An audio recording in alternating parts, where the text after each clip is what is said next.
Simple common sense. BRS party announcements ఏమన్నా Congress party continue చేస్తుందా ఈ ల్యాండ్ బ్యాంక్ లో? మరి రేపు వాళ్ళ గవర్నమెంట్ వస్తే వాళ్ళు కూడా ఇదే చేస్తారు. కాంగ్రెస్ పార్టీ టర్మ్ లో రియల్ ఎస్టేట్ డిమాల్ అన్న వాళ్ళు రేపు కానీ బీఆర్ఎస్ గవర్నమెంట్ ఫామ్ చేస్తే రియల్ ఎస్టేట్ ఇలానే ఉంటుంది అనుకుంటున్నారా? మళ్ళీ చెప్తున్నా, ఏవో అద్భుతాలు జరిగిపోతాయని ఎక్కడ పడితే అక్కడ కొని చేతులు కాల్చుకోవద్దు.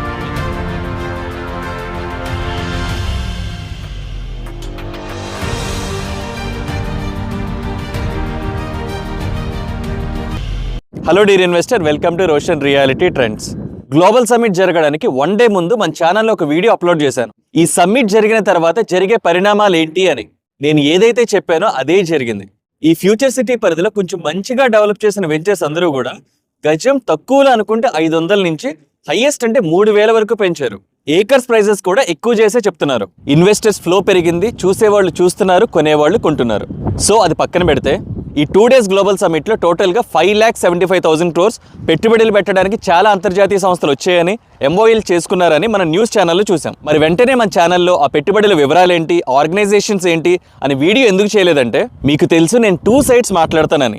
జరిగితే ఏంటి, జరగకపోతే ఏంటి. అందుకే అపోజిషన్ పార్టీ బీఆర్ఎస్ నుంచి స్ట్రాంగ్ కౌంటర్ రాలేదేంటా అని వెయిట్ చేశాను. అది రీసెంట్గా జరిగిన కేసీఆర్ ప్రెస్ మీట్లో వచ్చేసింది. ఏం జరుగుతుంది రాష్ట్రంలో? ఫ్యూచర్ సిటీ, తొక్క సిటీ, ఎవరికి కావాలి ఫ్యూచర్ సిటీ? నాకు అర్థం కాదు. సో ఈ వీడియోలో ఫ్యూచర్ సిటీని నమ్మి ఇన్వెస్ట్మెంట్ చేయొచ్చా లేదా? నువ్వు నమ్మమనే చెప్తావులే, నీ ప్లాట్స్ అమ్ముకోవాలిగా అనుకుంటారేమో. ఇక్కడ నాకు ప్లాట్స్ లేవు, స్థలాలు కూడా లేవు. ఫ్యూచర్ సిటీని నమ్మండి అని కూడా చెప్పను. ఈ ఫ్యూచర్ సిటీ ల్యాండ్ బ్యాంక్ లో పొలిటికల్ గా జరగబోయే harsh realities and me investments గురించి మాట్లాడదాం. అండ్ ఫైనల్ గా ఇక్కడ ఏ సంస్థలు పెట్టుబడులు పెట్టడానికి ఒప్పందాలు కుదుర్చుకున్నాయో వీడియో చివరిలో మాట్లాడతా. So let's start the video. ఎప్పుడైనా సరే గుర్తుపెట్టుకోండి, అసలు ఏం లేని చోట ఎవరన్నా ఏదైనా క్రియేట్ చేస్తున్నారంటే ఏదో అద్భుతాలు జరిగిపోతాయి అని అతిగా మాట్లాడే వాళ్ళు ఉంటారు, అసలేం జరగదు అని కంప్లీట్ గా నెగిటివ్ మాట్లాడే వాళ్ళు కూడా ఉంటారు, ఏం జరిగిద్దో చూద్దాం అని న్యూట్రల్ గా అనుకునే వాళ్ళు కూడా ఉంటారు. ప్రెసెంట్ ఫ్యూచర్ సిటీ గురించి ఈ 3 రకాలుగా మాట్లాడే వాళ్ళు మనకి యూట్యూబ్ లో కనబడుతున్నారు. సో ఏది నమ్మాలి, ఎవరిని నమ్మాలి అంటే ఈ ముగ్గురిని నమ్మొద్దు. కొన్ని వాస్తవాలు ఉన్నాయి, అవి తెలుసుకొని ఇన్వెస్ట్మెంట్ చేయాలనుకుంటే చేయండి. అన్ఫార్చునేట్లీ ఈ వాస్తవాలన్నీ కూడా directly linked with political parties. I love KCR, I love Revanth Reddy. Developments ఎవరు చేసినా నేను అప్రిషియేట్ చేస్తాను, ఊరికే డబ్బులు పంచి పెడితే తప్ప. సో వాస్తవాల విషయానికి వస్తే ఫ్యూచర్ సిటీ అనేది Congress party child. Every CM especially from Nedurumalli Janardhan Reddy గారి దగ్గర నుంచి left there stamp in Hyderabad developments. ఆ ఆలోచన నుంచి పుట్టిందే ఫ్యూచర్ సిటీ. ఎలాగంటే ఇప్పుడు కొత్తగా హైటెక్ సిటీలో కానీ కోకాపేటలో కానీ ఏమైనా కొత్తగా కంపెనీస్ తీసుకొస్తే పెద్దగా ప్రచారం ఉండదు ఏ పొలిటికల్ పార్టీకైనా సరే, ఎందుకంటే ఇదంతా కూడా well established area already. So Revanth Reddy గారు సెపరేట్ గా ఆయనకంటూ ఒక మార్క్ క్రియేట్ చేయాలనుకున్నారు. అఫ్ కోర్స్ మంచి ఆలోచనే. హైదరాబాద్ కి దగ్గరలో గవర్నమెంట్ కి పెద్ద ఎత్తున ల్యాండ్ బ్యాంక్ ఎక్కడుంది అంటే ఈ ప్లేసే కనబడింది. ఇక్కడ మొదట హైదరాబాద్ ఫార్మా సిటీ ప్లాన్ ఉండేది. ఫార్మా వస్తే పొల్యూషన్ వస్తుందని, మేము పవర్లోకి వస్తే క్యాన్సిల్ చేస్తామని కాంగ్రెస్ పార్టీ మేనిఫెస్టోలో కూడా పెట్టారు. పవర్లోకి రాగానే చెప్పినట్టుగా ఫార్మా సిటీ క్యాన్సిల్ అన్నారు. But pharma city still there in future city. కానీ ఆ టైంలో మార్కెట్ ఇక్కడ కొంచెం షేక్ అయింది ఆ అనౌన్స్మెంట్ తర్వాత. కానీ అప్పట్లో కూడా నేను వీడియో చేశాను, ఎవరేం చేసినా మళ్ళీ అనౌన్స్మెంట్స్ ఇక్కడే పెడతారు చూడండి అని. ఆ తర్వాత ఈ ల్యాండ్ బ్యాంక్ కి భారత్ ఫ్యూచర్ సిటీ అని పేరు పెట్టారు. ఒక గ్రీన్ ఫీల్డ్ రోడ్ అనౌన్స్ చేశారు, దానికి కూడా రతన్ టాటా పేరు పెట్టారు. ఈ పేర్లు కూడా ఎలా సెలెక్ట్ చేశారో చూడండి, మార్చడానికి వీలు లేకుండా భారత్ ఫ్యూచర్ సిటీ, రతన్ టాటా. ఇప్పుడు 2047 విజన్ డాక్యుమెంట్స్ కూడా రిలీజ్ చేశారు. క్యూర్, ప్యూర్, రేర్ అనే కాన్సెప్ట్ తో their own vision in developing Hyderabad. Definitely we have to appreciate the efforts of Congress party. ఇప్పుడు బీఆర్ఎస్ పార్టీ కౌంటర్ గురించి మాట్లాడదాం. నాకు 1% కూడా డౌట్ లేదు, in case next government BRS కానీ ఫామ్ చేస్తే ఫ్యూచర్ సిటీ అనే పేరు కూడా వినపడదు, రాసి పెట్టుకోండి. Simple common sense. BRS party announcements ఏమన్నా కాంగ్రెస్ పార్టీ కంటిన్యూ చేస్తుందా ఈ ల్యాండ్ బ్యాంక్ లో? మరి రేపు వాళ్ళ గవర్నమెంట్ వస్తే వాళ్ళు కూడా ఇదే చేస్తారు. ఎందుకు కంటిన్యూ చేస్తారు వీళ్ళు చెప్పింది? ఒకవేళ గవర్నమెంట్ చేంజ్ అయితే మనం వినే న్యూస్ ఏంటో తెలుసా? Future city is a biggest scam. Commissions తీసుకొని భూములు దారాదత్తం చేసిన, షెల్ కంపెనీస్ పెట్టి 100 కోట్లు కాజేసిన, ఇది మనం వినే న్యూస్. అవునా, ఇదంతా బోగసా, అయితే ఇక్కడ ఇన్వెస్ట్మెంట్ చేయడం వేస్టా అని అప్పుడే కంక్లూజన్కి అయితే వచ్చేయకండి. ఇది కేవలం 1 సైడ్ ఆఫ్ ద కాయిన్ మాత్రమే, విచ్ ఈస్ పొలిటికల్ ప్రాపగెండా. ఈ పార్టీ వాళ్ళు వాళ్ళని తిడతారు, వాళ్ళు వచ్చి వీళ్ళని తిడతారు, అది కామన్ కదా. ఎవరొచ్చి ఎవరిని తిట్టినా ఇక్కడ భూముల రేట్లు పెరగకుండా ఉండవు, కన్స్ట్రక్షన్ చేయకుండా మానరు. చేయబోయే డెవలప్మెంట్స్ అన్నీ కూడా ఈ ల్యాండ్ బ్యాంక్ లోనే ఉన్నాయి, గుర్తుపెట్టుకోండి. పొలిటికల్ గా మాత్రం తిట్టుకుంటారు అంతే. ఇప్పుడు second side of the coin గురించి మాట్లాడదాం. కాంగ్రెస్ పార్టీ టర్మ్ లో రియల్ ఎస్టేట్ డిమాల్ అన్న వాళ్ళు రేపు కానీ బీఆర్ఎస్ గవర్నమెంట్ ఫామ్ చేస్తే రియల్ ఎస్టేట్ ఇలానే ఉంటుంది అనుకుంటున్నారా? పోనీ రేపు గవర్నమెంట్ చేంజ్ అయితే రియల్ ఎస్టేట్ మార్కెట్ వెస్ట్ హైదరాబాద్కి వెళ్ళిపోద్ది అనుకుంటున్నారా? వెస్ట్ సైడ్ మార్కెట్ ఇప్పుడు ఉంది, ఎప్పటికీ ఉంటుంది. It is already appreciated part, కొత్తగా చేయడానికి ఏం లేదు. అసలు మీరు గమనిస్తే సౌత్ హైదరాబాద్కి మార్కెట్ని తీసుకొచ్చింది బీఆర్ఎస్ పార్టీ. ఇక్కడ 14,000 ఎకరాలు ల్యాండ్ పూలింగ్ చేసింది ఎవరు? ఔటర్ దాటి మెట్రో అనౌన్స్మెంట్ చేసింది ఎవరు? అసలు ఇక్కడ ఇండస్ట్రీస్ అనౌన్స్మెంట్ చేసింది ఎవరు?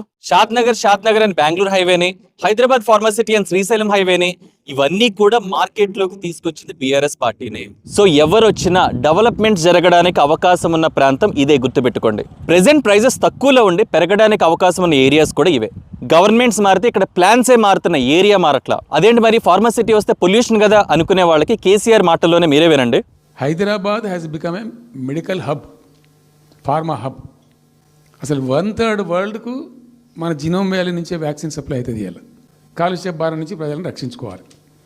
ఎట్లా అంటే జెడ్ఎల్బీ అని వచ్చింది, జీరో లిక్విడ్ బేస్ అని.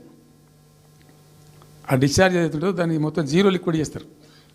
ఇంకా కాలుష్యం కాదు, ఏం చెడిపోదు, వాళ్ళకి ఇబ్బంది ఉండదు. అది ఇంటర్నేషనల్ లెవెల్లో సక్సెస్ఫుల్గా ఉంది, సక్సెస్ఫుల్గా జరుగుతుంది. మనం ఆ సిస్టమ్ పెట్టుకోవచ్చు కదా అని చెప్పి ఒక ఫార్మా యూనివర్సిటీ కూడా పెడదాం దానిలో అని చెప్పి ఫార్మా ఇండస్ట్రీ తెచ్చినాం. దానికి ఎన్వైరాన్మెంటల్ క్లియరెన్స్ కూడా వచ్చింది. కేంద్ర ప్రభుత్వాన్ని ఒప్పించి ఎన్వైరాన్మెంటల్ క్లియరెన్స్ తెచ్చినాం. హైదరాబాద్ మొత్తం ఫార్మాను ఒకటే దగ్గర తీసుకుపోయి పెట్టాలి, అక్కడ ఫార్మా సిటీ కట్టాలి. అక్కడ పనిచేసే ఎంప్లాయీస్ కూడా పొద్దాకి ఇటు అటు తిరిగేటువంటి అవసరం లేకుండా మంచిగా బ్రహ్మాండమైన సిటీ రావాలి. ఆ వచ్చే సిటీకి కావాల్సినటువంటి ఆల్ ఇన్ఫ్రాస్ట్రక్చర్ రావాలి అని చైనాలో నేను చైనా పోయినప్పుడు చూసినట్టు అది 70,000 ఎకరాలు వాళ్ళది, చాలా హ్యూజ్ ఫ్యాక్ట్. మనకి ఒక 20,000 ఎకర్స్ అయితే మస్తు అయిద్దని చెప్పి మేము తీసుకొని చేసినాం. ఒక 30-40 ఫార్మా కంపెనీస్ పెట్టడానికి 20,000 ఎకరాలు అవసరం లేదు, గుర్తుపెట్టుకోండి. బీఆర్ఎస్ గవర్నమెంట్ ప్లాన్ కూడా చాలా పెద్దదే. జస్ట్ ఇవన్నీ కూడా నేను పాసిబిలిటీస్ మాట్లాడుతున్నాను అంతే. ఒకవేళ ఆ గవర్నమెంట్ వస్తే పరిస్థితి ఏంటి, ఈ గవర్నమెంట్లో సిచ్యువేషన్ ఏంటి అన్నది. కానీ ఇక్కడ ఒక టిపికల్ మిడిల్ క్లాస్ ఇన్వెస్టర్కి ఉన్నది లేనట్టు చెప్పేవాళ్ళు, లేనిది ఉన్నట్టు చెప్పేవాళ్ళు, తిమ్మిని బొమ్మిని చేసేవాళ్ళు ఎక్కువగా ఉంటారు. అవన్నీ నమ్మక్కర్లా. ఇప్పటి వరకు నేను చెప్పిన హార్ష్ రియాలిటీస్ ఏవైతే ఉన్నాయో అవి చాలు, అవి నమ్మండి. సో పొలిటికల్ రియాలిటీస్ మాట్లాడేసాం కాబట్టి ఇప్పుడు గ్లోబల్ సమ్మిట్ విశేషాలకు వద్దాం. Global summit is success. 2 కారణాల వల్ల సక్సెస్ అని చెప్తున్నా.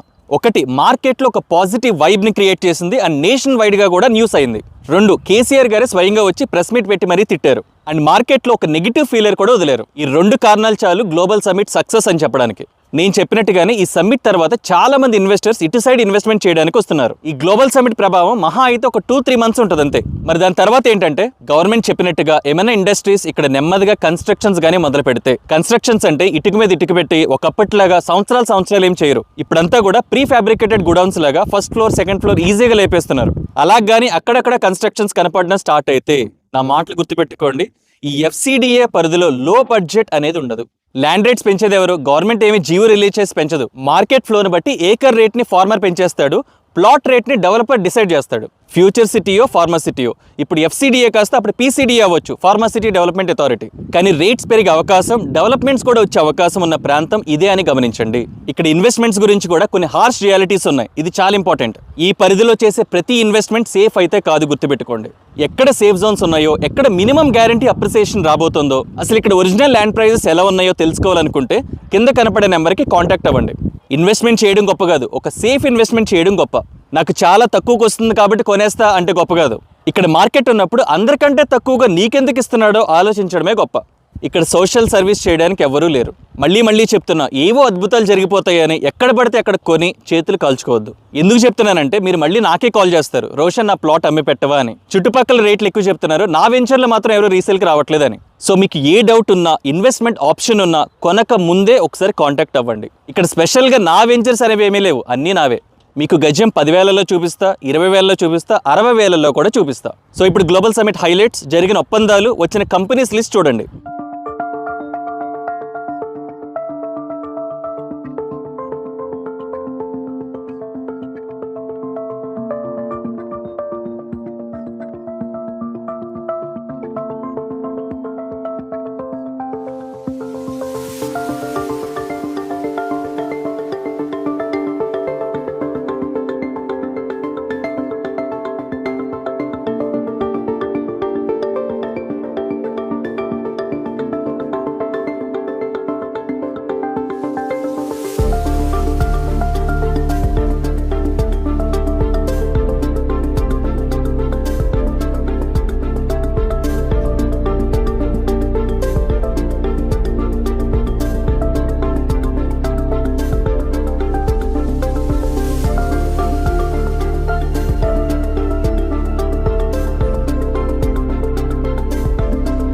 5,75,000 కోట్లు కాదు, అందులో 10% వచ్చినా సరే ఈ ప్రాంతం రూపురేఖలన్నీ మారిపోతాయి. Hope you got the clarity. Thank you very much.